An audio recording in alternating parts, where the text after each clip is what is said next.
And new at 6, more than 12 billion letters and packages are expected to be delivered by the U.S. Postal Service this holiday season. But not all of them will arrive as expected. A CBS 46 investigation uncovers mail thefts are a major problem.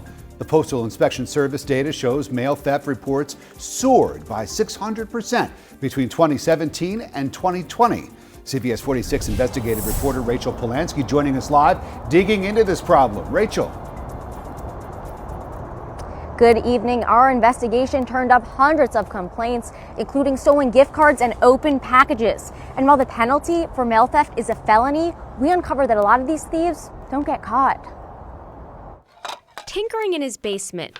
That's where you'll find Canton watch collector Lance Sonkrant. I like the dive style, the big chunky. Who buys a lot of his watches online. There was a listing that I found, I liked it, went back and forth, came up with a price from the person, and I purchased it. The watch was sent priority so Lance could track the shipment, and he was excited when he saw it arrive on his front porch. But that changed quickly when he lifted the box. I felt it doing that, so I put my hand underneath it, and that's when I realized that it had already been popped open, and the watch was missing. The yellow protective case was there, but the watch it was protecting, gone. Until now, never once did I ever think that I would not receive something that I spent my hard-earned money on. And Lance is not alone. He's one of 200 people who commented on this Nextdoor post in the Alpharetta Milton neighborhood group. Andrew said, "My son received a birthday card in the mail today. It was opened, and the gift card gone." While Sheila said, "I had checks stolen from my mailbox." CBS 46 Investigates took their comments directly to the U.S. Postal Inspection Service, the agency that handles crimes that involve mail. And a spokesperson said there were no open investigations regarding the information we provided, adding that they're, quote, committed to identifying those responsible for mail theft and related activity. The charge for stealing mail is a felony that can carry up to 5 years in prison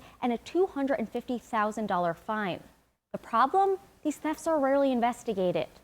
Through a public records request, CBS 46 Investigates was able to obtain data of mail theft complaints.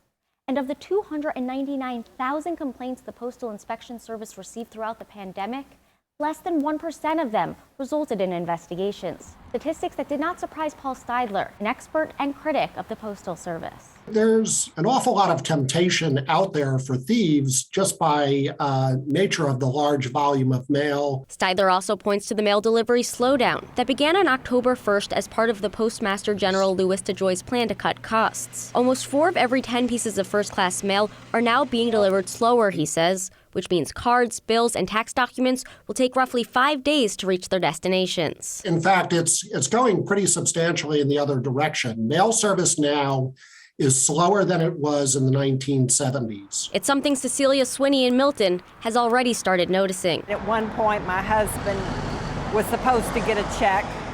The check never arrived. Between thefts and delays, neighbors have one message for the Postal Service. You got to do something about it. I do hope that they can once again become a post office that people trust. Now, our investigation also found that in 2021 in North Georgia, most of these complaints came from customers in Atlanta, followed by Marietta, Alpharetta, and Decatur. Rick? So, Rachel, this is obviously a big problem. What should people do if their mail is stolen? So that's a great question. And of course, you should report it to your local police department. And then you also want to report it to the United States Postal Inspection Service. And we have all that information on our website, CBS46.com, as well as some mail prevention tips that you can also read there. Reporting live in Atlanta tonight, Rachel Polanski, CBS 46 News. Rachel, thank you.